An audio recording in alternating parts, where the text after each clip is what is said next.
Hello, this video is a continuation of a series in which I discuss my design philosophy in an attempt to both describe and encourage change in the medium of gaming that I intend to showcase personally with my own work presently in the making. For reasons I've already mentioned in my previous videos, I feel I have a duty to see this task completed. But I guess more specifically as to why I feel I must personally do this, and why everyone who is the least bit interested in the medium should also desire this, is because simply complaining about it on YouTube is not enough. It is not feasible to wait for someone else to do it for us. It never was. I can say to you without a doubt that social media does not penetrate producers who are concerned with making a profit. I cannot stress this enough. This is why critiquing games and pointing out flaws is next to useless. A game's bottom line is always what will be determining how it is made. Producers and publishers couldn't care less about the integrity of a given piece of media's artistic virtue if it's not proven to be its most important selling point. But also what I've said is that devs are only half the problem. This is how you as a consumer should view the situation. There will always be an influx of casuals who do not have a preference as to what they consume. Their needs will always be easier to satisfy, and therefore are a more profitable venue to cater to. Even if I personally succeed in everything I've strived for, yada yada, the only way we will ever see growth in the medium is to demand it. This half of the problem is what I call making a better audience, which is to say, we, hardcores, who want more powerful content as things stand, do not make up a very large percentage of the gaming community. But we somehow demand the highest level of content and therefore the most expensive and time-consuming to develop, as well as being the most vocal about criticism when these demands are not met, as opposed to those who strictly play only competitively, socially, or occasionally. It's rather obvious as to why our specific requests wouldn't be the top priority. Why bother catering to these gamers who are never satisfied and don't make up the majority of the consumer base? The only thing we really have going for us is that most people, I would assume, don't play only one style of game over their gaming experience, and so there's always a chance that those in the demographics that are counter to our positions can eventually develop an acquired taste. Nevertheless, the demand for this radicalization of the medium has to start with us, and that is what I want to address in this video. Now, as far as production is concerned, whether you're making a $20,000 budget game or a $20 million budget game, the development time and process really doesn't change all that much. You're still going to go through the same stages of development and debugging either way. Those are pre-production, production, and post-production, which also includes the infamous cram stage. The time it takes to proceed through these steps is also fairly static within the archetype of a given piece of media, even between large and small projects, with the prime determining factor being the scope of the project. This is because the time in all these stages is essentially governed by the budget. Time is money, obviously. Bigger scope means more time is necessary because more people will have to accomplish more. The more money you are willing to spend on production means it will have more people available to work on it, and of course the biggest evidence of this is the fact that, as you would guess, deadlines aren't always met, and that content that isn't completed is scrapped or becomes cut content that is still in the game files. The ambition of the project, however, is basically what determines what kind of budget is required, the acquisition of which is, in turn, granted by a successful pitch that is often comprised of design document and prototype, as well as a qualifying wealth of experience or equivalent reputation. These things complement that pitch, which is essentially the scope of the ambition of the project. Bigger ambition means bigger appeal, but, of course, requires bigger budget. The technology is then what is considered next. The feasibility of a project is measured against the platform it's intended for. This also defines what your competition is. The bigger the platform, the bigger the competition. Bigger competition adds greater incentive for bigger ambition, unless the appeal is already solidified somehow by a given consumer base.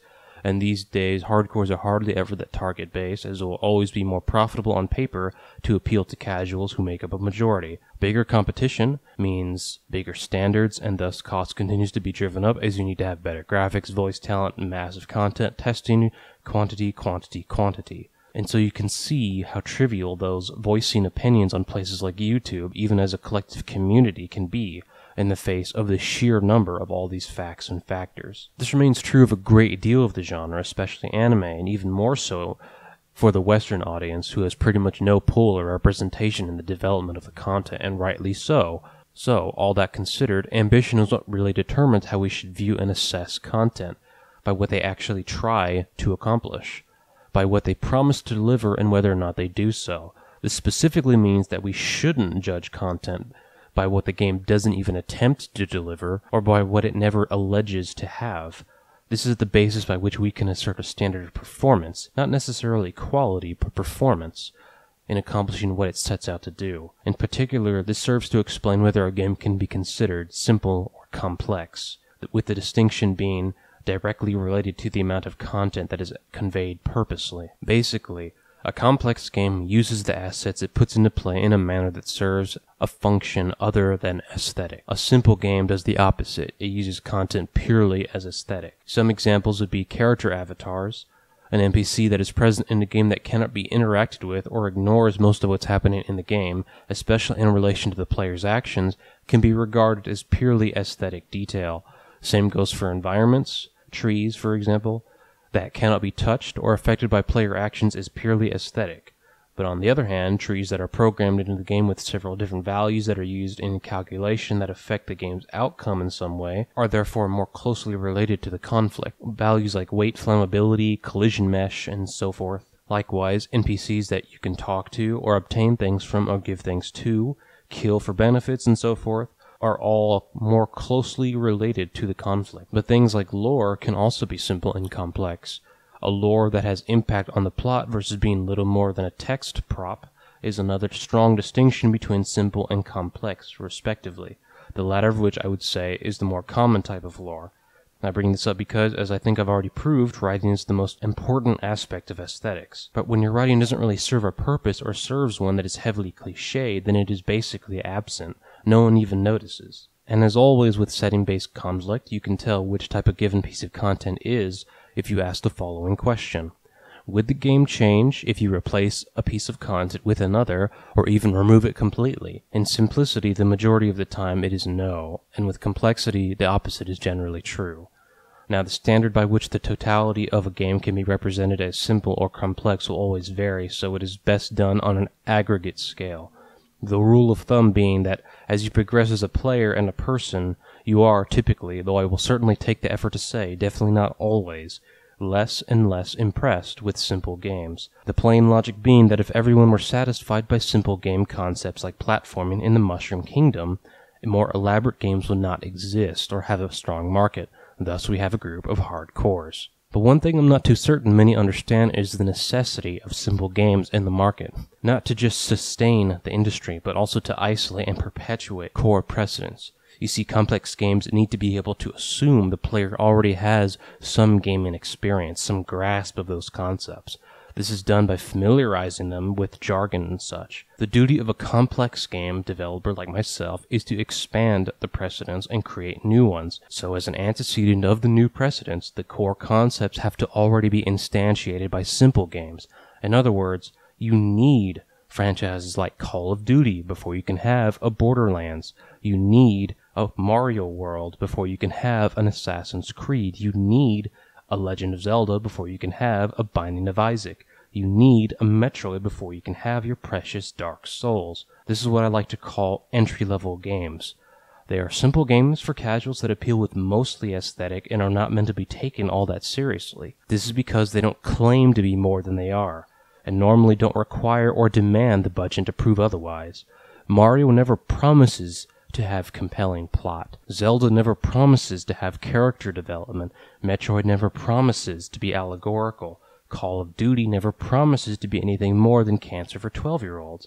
And anyone trying to assess the quality of any of these by pointing out things that they may or may not have that they aren't intended for is wasting their time and missing the point. The logic of this should be very clear. You can't judge a racing game for not having dragon and swords. If you go against this logic and insist that you can blame devs for not having exciting plot, characters, or combat dynamics in games that don't claim to have those things, all you have done is create a black hole in which now all content is subpar because every piece of content doesn't encompass every other piece of content, and where complaining is even more pointless. Now, the problem with this, as anyone watching should be all too ready to have expected to hear that, firstly, there are generally too many simple games that aren't entry-level. There are too many simple games that try to say they are complex when they aren't, and there are many games that stop being complex halfway through development. Now, the first issue is the smallest and really isn't solvable. There is a high demand for jobs in the gaming industry, and not even close to everyone will get a chance with a big company. So programmers and artists take to indie game development if for nothing else but to build credential to appeal to their dream company. Doesn't really do any harm though. No one is expecting or looking to indie game developers to set new standards despite their namesake. On the other hand, games, especially big budget games that hardcores in particular are looking futilely to be impressed by, all too often promise a lot, develop some, and deliver less. They do this often by, as I mentioned, intentionally alleging to have content that they don't actually have. Things like meaningful choices in a game, or an interesting lore and storyline.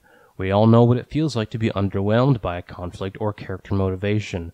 One such practice is so common that my co-author and I have taken to calling it the Zelda effect. The Zelda effect is a name we gave to the phenomenon in which the backdrop of a story is actually more interesting than the story itself.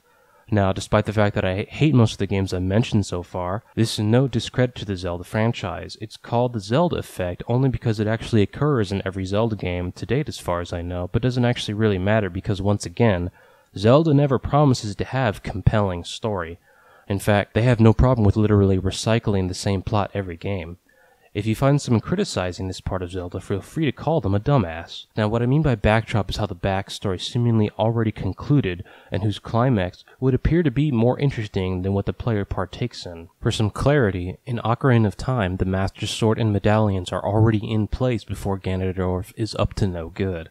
The Temple of Time and all of its other temples are already built for some unknown reason, presumably because they have already had this problem before and was only resolved by brute force with whomever the Master Sword was originally made for, before a more effective method became available. And even during the time between Link's aging, there was a massive war that took place and destroyed the land and kingdom and led to the creation of Ganon's castle, all of which the player misses because Link isn't powerful enough to stop Ganon himself with capable allies and needs to recover some magic beforehand. So ask yourself, which is more interesting? A massive 7-year war in which a nation is buried and the world descends into darkness, or a guy that goes into mysterious temples erected by predecessors of that war to guide the random guy to places where the magic was sealed by the know-how of those same predecessors to supposedly be used to once again seal away a great evil like the predecessors did in the past?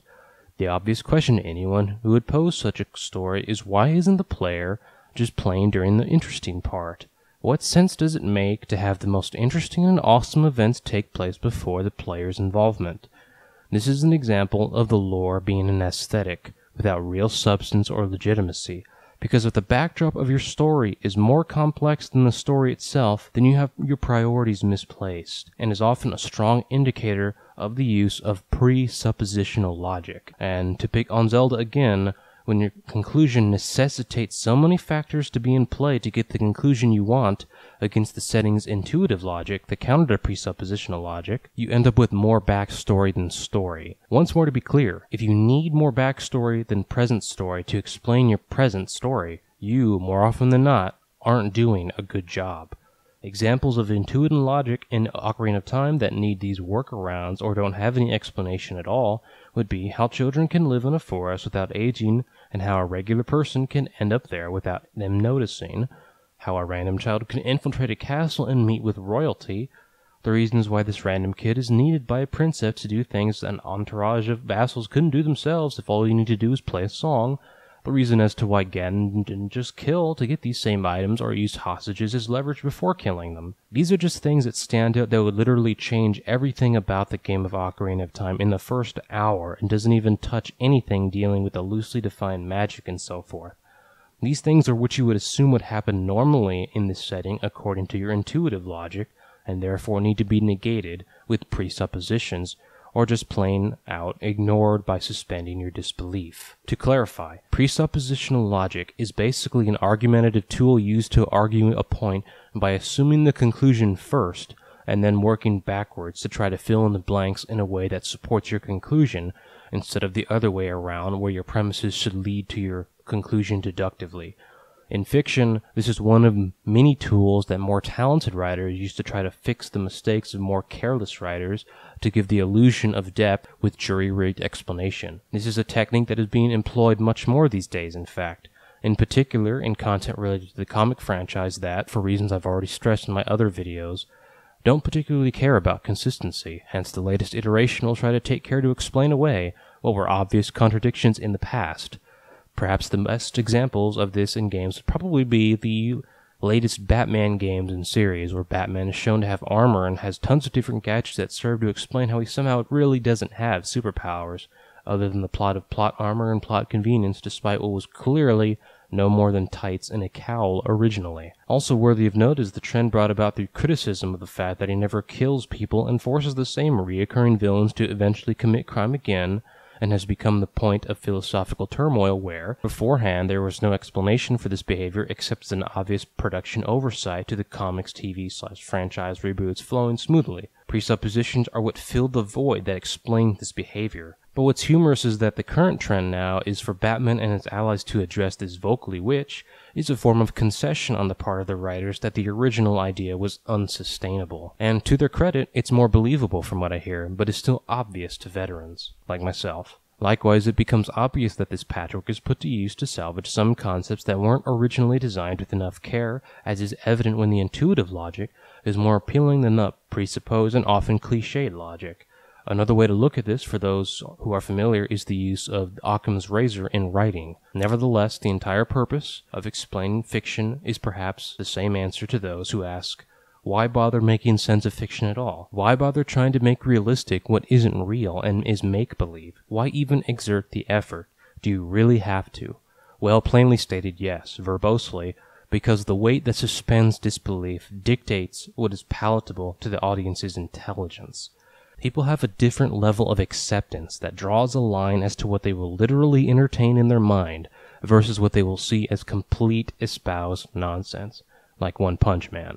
Explanation of fiction is the process of shaving off this weight so that you can entertain the idea without immediately ridiculing it, and thus rendering it unusable for anything other than satire. This is also the basis for the use of presuppositional logic in the medium, and I am proud to say that this is not a weakness my co-author and I share. Generation's concepts have been designed from start to finish with as little presupposition as possible, and the setting's fluidity is unparalleled, a fact I would be willing to bet my life on, that you couldn't even find a plot hole even if you tried at this point. But once more, I want to be clear that franchises like Zelda need not be judged for this because they aren't in the business of realism. It is entry-level content for much younger adolescents that are entertained by aesthetics primarily. We, on the other hand, that being hardcores and progression casuals alike, need to make an effort to ridicule these traits in content that is aimed at us with more adult themes if we ever want to see the gaming medium improved. Failure to partake in this attitude is to let contrived sensationalism manifest and grow into popularity in the place of good art. Now, admittedly, games can be kind of difficult to judge in their totality because they are a lot to take in, especially the long ones. So seeing their flaws may fly right over you, but you shouldn't be ashamed. Devs have gotten very good by getting by with minimalist details that try to inflate aesthetic to be more than it is. This is done best with ambiguity, as I have stated in my other videos. The ability to imply instead of detail is infinitely easier to work with and portray, and is more easily digested by those not already tired of the taste. Now, whether this is intentional on the part of the dev team or as a marketing oversight isn't always clear. Some devs actually take it upon themselves to imply more than they need to get the job done, and you might be wondering as to why they do this. Why would you try to add extra flavor to a project you're not in control of? Well, besides trying your absolute best, I suppose the best explanation is that they are trying to get themselves to be passionate about it. When you add your own touch to something, you become more attached to it. When you're more attached, you take it more seriously. This helps greatly if you're working on something that you otherwise aren't very passionate about in the first place, like children games, for instance. I can probably convince you, without having to use any hard evidence, that most programmers and devs don't enjoy every project they work on, and that, despite what they tell their bosses in meetings and interviews, they aren't all that thrilled with the positions they're in and their duties, especially when they know that they aren't going to be paid for any extra effort in making content that isn't in their contract, or that they can easily be replaced if someone sees that they aren't really applying themselves like it's their magnum opus. This is what happens when the medium becomes so corporatized, which is a symptom of an art form that is no longer in its classical era, and yet they still try, don't they? You can always find little details that aren't necessary and that don't really mesh well with the rest of the game, that won't readily be obvious if you don't view content through the filter I mentioned in my other videos. but they still pop up here and there, whether it be Easter eggs or some other extra aesthetic to please the narrative. Well, why is that? The answer is pretty simple. When you grow up with games, when you go through college, when you are inspired by giants like Tolkien, you want to fulfill your dreams of doing something similar. You want to be something more. And once you finally get the chance, you want to be able to sleep at night knowing the culmination of your efforts in life haven't been for just making content for 12th graders with 12th grade level humor and reading level. This is where devs and publishers differ most. Most publishers care about the bottom line over everything else, and the medium reflects this attitude greatly. It is no secret that the best content comes from the ambitious, or in other words, content that deviates from this attitude. But as I've said before, whenever there is an attempt at something serious, it is, more often than not, unsuccessful. Mostly because the deck is stacked against those who can't compete with large post-production budgets. All it takes is a quick Google search to see what games came out this year that you haven't even heard of. And as a side note, I would like to give my personal thanks to those who indulge this content. You are doing a service to the industry, and I salute you, hardcore or not. And as I'm sure I've mentioned already, if you find the natural progression of content under the environment of frugal expedience is just fine for you, that's okay. Just remember, you have no grounds to complain about any game designs in the future you might find yourself upset or not impressed with if you're not willing to ridicule and boycott it. And if you buy it just to try it, guess what? They still win. It still counts as a victory if you can't get a refund. If you're serious, you really need to consider renting or staying away from publishers with a history of peddling cheap shit. But really, the best way to take control is to wait for a trusted game reviewer, not a website that can be paid under the table easily, but someone you trust, not to sell out to tell you if trusting a game is worth it. Unfortunately, I can't really recommend anyone for you because I have much higher standards than most, and would be far too critical to review them myself. But regardless, it remains the best form of middleman we have for filtering bad content. Everyone really needs to understand. It's on us. We are the ones who buy it. We are the ones who control if it's successful. But as long as casuals will buy anything, there will always be a demand for cheap stuff alongside the necessary and classical entry-level stuff. But it actually goes even beyond that as well. There needs to be enough of an effect on profits to command attention on an international scale before you will see a significant change in the medium. This is because, typically speaking, it is easier, much easier to sell an idea internationally than on your home front due to the fact that international venues are always behind taste-wise and have limited access to titles in general. As a result, games that have bad reception here in America can still be entirely profitable when sold internationally because venues that don't find the content cheesy or lackluster due to language barriers or latency in trends, etc., and so forth. Titles like Resident Evil 6 come to mind, which did really well internationally. What is cliche over here may very well be groundbreaking elsewhere. So to the end of hoping to encourage gamers to ridicule bad concepts, I will elaborate on some examples of simplicity in games that is harmful by the virtue of the fact that it assumes the audience is stupid or some other humiliating reality. Starting off with what is most blatant, Destiny, the game with a budget of a third world country's GDP, delivers a very generic FPS in a sci-fi setting. The game promises to be a shooter, which it is, to be futuristic, which it is, and to be cooperative, which it is. But it also claimed to have a rich lore to it. Writing talent, in other words, which it does not. Destiny's lore is literally absent in the game, and is instead relegated to a website that people who allegedly want to be compelled by a game can indulge outside their playing experience. This is the single greatest example of the epitome of what the medium thinks about writing. They have literally cut it out of the equation so that people can fully enjoy sci-fi FPS with completely 100% aesthetic lore. The plot isn't much better either. They wholeheartedly believe that having a compelling plot only complicates things needlessly. This is how little they think of their consumers. You want to talk about simple game design for casuals? Destiny will never disappoint. But this actually isn't a trait unique to Destiny at all, but rather it's something pervasive within the MMO franchise as a whole. That is to say, aesthetic lore over relevant lore. Simple over complex. You see, lore essentially only serves the function of exposition as to what's happening in the setting. Therefore, in order for lore to have an impact on the player and therefore be complex, the conflict must be setting-based. You cannot have character-based plot with a lore that is anything other than aesthetic. They are mutually exclusive. This means that, by definition, MMORPGs are employing simplicity with their lore. World of Warcraft, for instance, is well known to have gibberish for its lore, but that has no impact on how you play the game. You can literally play through everything from vanilla onward without having to pay attention to anything your characters are involved with.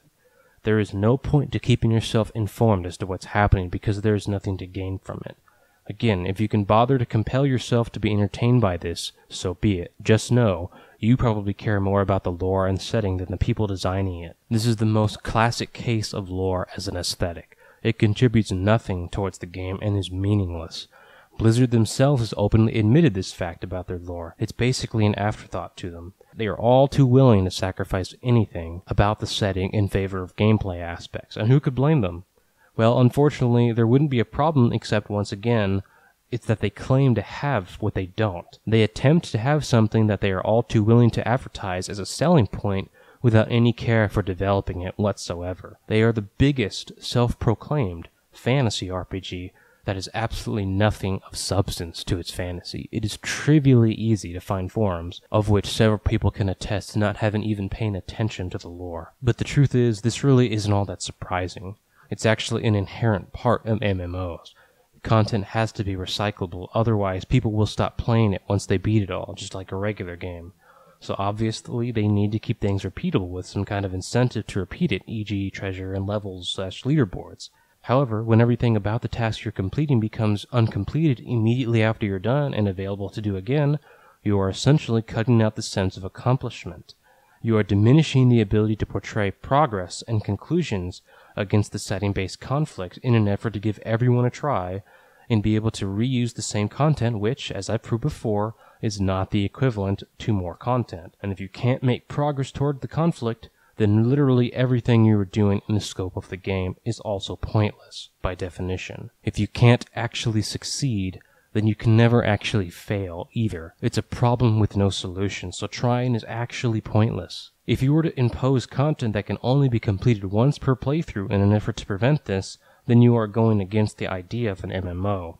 This basically means that not only are MMOs using aesthetic to sell, they're actually incompatible with implementing anything other than simplicity, or at least that's what you would infer from looking at most MMOs, because again, not having what you say you have is only a problem if you can't actually deliver. So if you've ever played an MMO and thought, this is exactly like all the others, this is the reason why. This brings me to another point as to just how easy it is to know what to ask for. The best thing about having strict criteria as a rubric for game design is that you immediately are able to discern what is wrong and what would be improved by changing it. All you have to do is measure it against what you actually intend to incorporate and decide its quality objectively. Can you imagine an MMO with a lore that was consequential to how you played the game every time you played it? Well, I can. How easy would it be to do this? Well, you start with a ground-up approach to the setting's construction. Writing, in other words. That's how you do it. That's how I would do it, if I were interested in making MMORPGs in any case. When you stop asking how impossible it is to do it and instead ask, how am I going to do it? Then you've already won. Now you're thinking like an artist, whether you are writing beautiful code or beautiful lore. If you invest in pre-production, you will find answers to these otherwise contradictory issues. Overwatch is something I use as a prime example as well. The game's appeal is effectively reducible to being an FPS with characters, much like Team Fortress, but a desperately needed reworking of how FPS should play. It's immediately obvious to veterans and anyone who played games like Quake that the style had become hopelessly stagnant as we continue to tally up how many Call of Duty and Call of Duty rip-offs came out year after year. And then boom, Borderlands decides to deviate and becomes the most original FPS in anyone's recent memory. But how different was it really? How much about it was really different than Call of Duty? Or to put it another way, how little would Call of Duty have had to change its formula to create something equivalent to Borderlands? How easy would it have been to become the biggest renovator of the FPS style? Not much. Not for what kind of budgets they had. Not for something as already popular as it is. This just goes to show you how much power the bottom line has. How willing publishers are willing to sit on their success, stop trying, and cater to casuals rather than be risky with something tasteful. Evolve, another example of knowing what to ask for, can contribute to success to much of the same thing. Its most critically acclaimed design aspect, its asymmetrical gameplay, is used as a selling point for originality. Meanwhile, the veterans are sitting there wondering, well, no shit.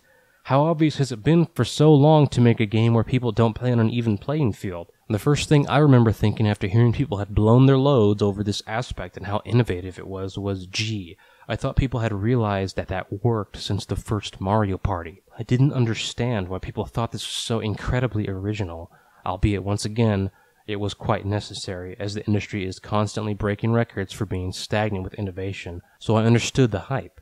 Now granted, a lot of the reason for lack of innovation or implementation of innovative aspects are technical limitations. Perhaps the client hardware couldn't handle everything happening in a given session. Perhaps servers can't keep up with the bandwidth requirements. This is why judgment on the basis of technology is second only to the basis of alleged ambition. You can't just simply forgive a company for lying to you about promising the product's features and then not delivering, but please understand that in any other industry, this is known as false advertising and is punishable by legal action. But because of the ambiguous nature of the beast, a game design will always be difficult to judge objectively, and as far as I know, there are no legal precedents as to how content can be advertised, which is why it is all the more important to become savvy as to what is feasible both technically and functionally if you want honesty to be a solid part of the gaming industry.